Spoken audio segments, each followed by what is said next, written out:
All right, next is from Alex Cruz. This is pretty basic. We just talked about this already.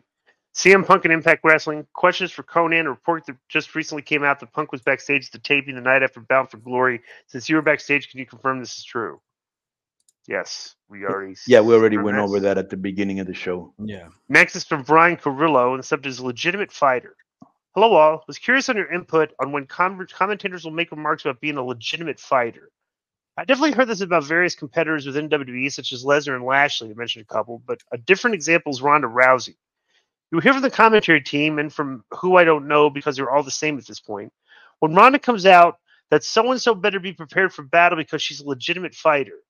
I understand the message they're trying to convey is something to the degree of here's Ronda Rousey and she's a professional mixed martial artist. So why not just say that? I feel that calling her amongst other talent that have trained and remained their name by themselves in MMA makes everyone else in the program appear inferior. Well, yes, in this case, Brock is a monster, likewise with Lashley, and I know Ronda had an impressive string of fights in the UFC, but to say they are legit, it makes me feel that the talent like Charlotte and Rhea Ripley just aren't as good or come off just as just performers putting on a show. If you have a take on this, I would love that you share your insight. Thanks for the content, Brian, and coming to Virginia. Yeah, I do agree with that. I don't like that term, legitimate fighter. Just call her a mixed martial artist. Legitimate fighter. That's like saying, okay, well, what are the other guys? Fake fighters? That's what you're saying. When you call one fighter legitimate fighters, and the other fighters are illegitimate. They're fake, which is stupid. What? I'm surprised that they use it. I haven't heard that term though. I have. You have heard that? He's absolutely right, bro. And when I hear it, I'm like, bro, you're burying everybody else. Yeah. Right. Just say he's a ex MMA champion or jiu-jitsu, expert. You do everything else so well. Why are you doing that? Because you're punking out the rest of the roster. And I'm sure they feel the same way. Right. I remember they first did it. Well, I'm sure it was done before, but I remember when Ken Shamrock first came in, they promoted him like that. And even as a teenage fan, I was like, so what are you telling me? Exactly like Disco said, the rest are fake. And now Ken's going to come in and smoke everyone. Because that's how it sounds. Yeah. Next is from Button Zachary Ward. Subject's LA Knight. Salutations, K100 crew. As a huge LA Knight fan myself, there was one thing I was wondering your opinion on. Most hugely popular wrestlers in the past have iconic and memorable finishing moves such as Stone Cold with the Stunner, Triple H with the Pedigree, The Rock with the Rock Bottom, Undertaker with the Tombstone and Chokeslam, and John Cena with the FU. To me, the only current knock on LA Knight is his lack of a great finishing move. The BFD is not iconic, not really innovative, and just does not feel as impactful as those others. What are your thoughts on big-time wrestlers having a lackluster finisher to end their matches? Thanks for all the content. That's for Buttons. I don't see anything wrong with that. It's no worse than the Stunner and then that move are kind of, it's kind of like the Flatliner even and the Cutter. And the Miz's Gold Crush. It's like the Diamond Cutter. Yeah. I think it's fine. I actually like the finish.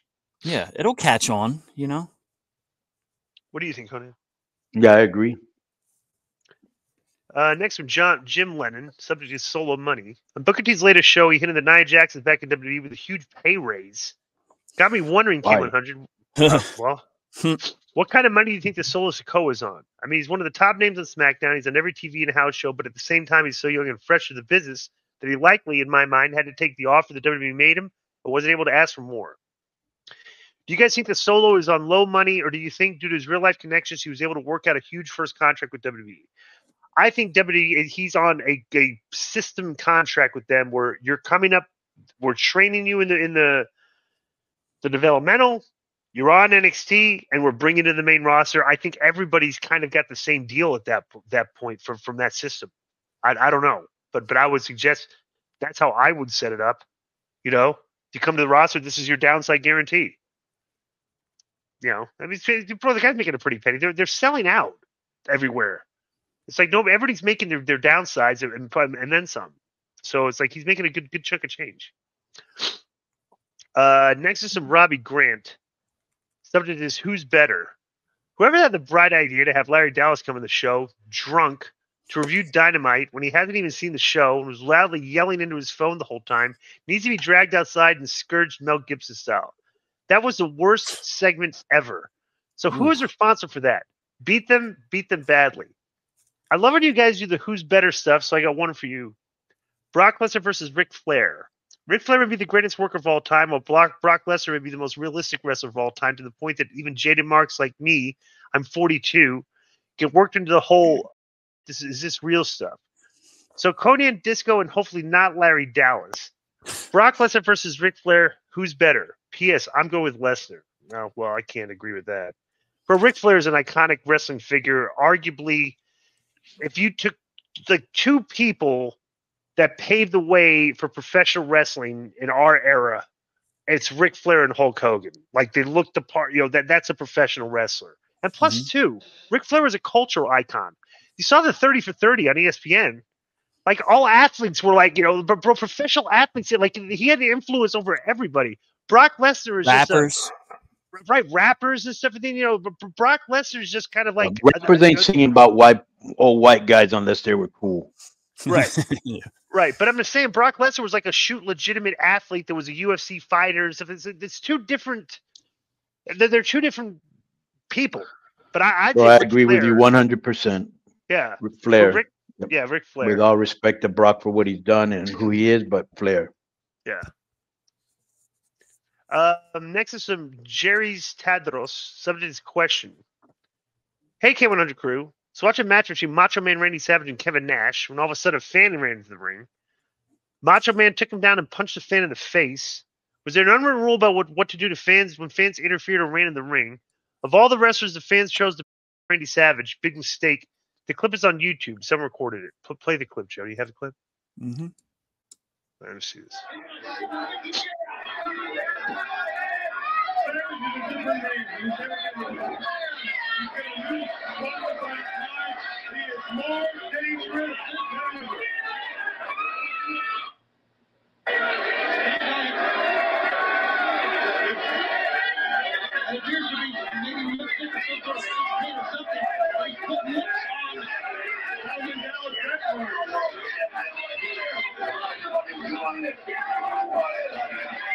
The hell was this?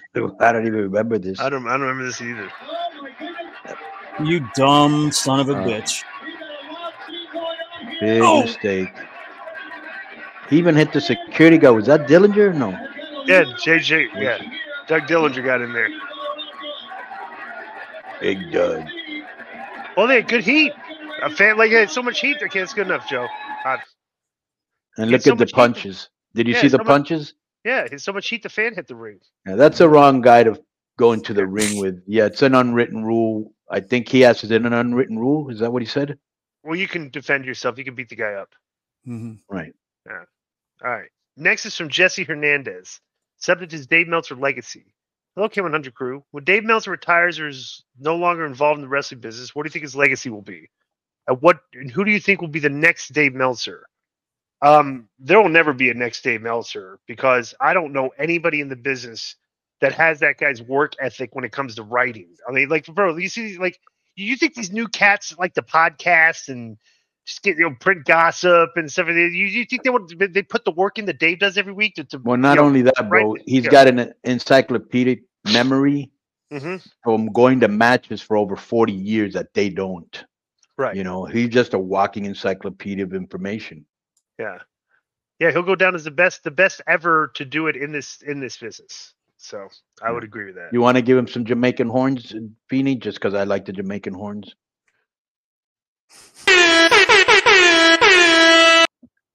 All right.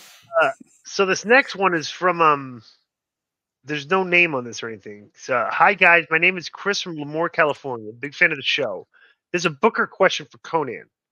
Can Conan explain what does the mega championship mean? Why does Triple H not call it the World Championship? And why did Triple H not have a promotional world title until 2007? What does the group think of Impact Wrestling changing their name to TNA? Think it is dumb as TNA is a dumb name that was a play on words of which is not bad marketing for the for this target audience. Especially when we first started, if you remember, they had girls dancing in cages. Remember Lollipop, Tracy Brooks? Yeah. Okay, so what about the Mega Championship? What does it mean? Well, I mean, it's just really a play on words. What does Mega mean? Everything, all world. So basically what we did, I don't know, 2008, 2007, somewhere around there, we had a tournament and we put all the belts in this tournament, which was like the IWC belt, which was a belt from New York. by Ron Scholar and John Arezzi. Then we had like the national heavyweight Mexican belt, and then we had like 4 or 5 belts all put together, and out of that belt came the mega championship. You know, and we got rid of all those other belts. What do you think about the name change, Conan, from Impact saying we're going to go back to TNA? It's all right with me. I don't have no problems. I mean, why did they change it? Did they ever give a reason? No, they just did that big promo at the end of the show. TNA's coming back, kind of thing. I guess it's to make people think of the old exciting TNA in the early days.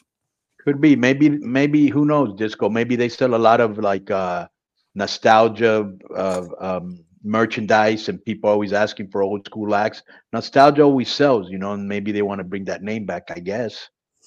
Yeah, they wanted to use it a few years ago because excuse me, that WrestleMania weekend, I remember Impact had a show that was marketed as like TNA reunion, and they were going to use the TNA ring, and so they've been thinking about it for a while, I guess.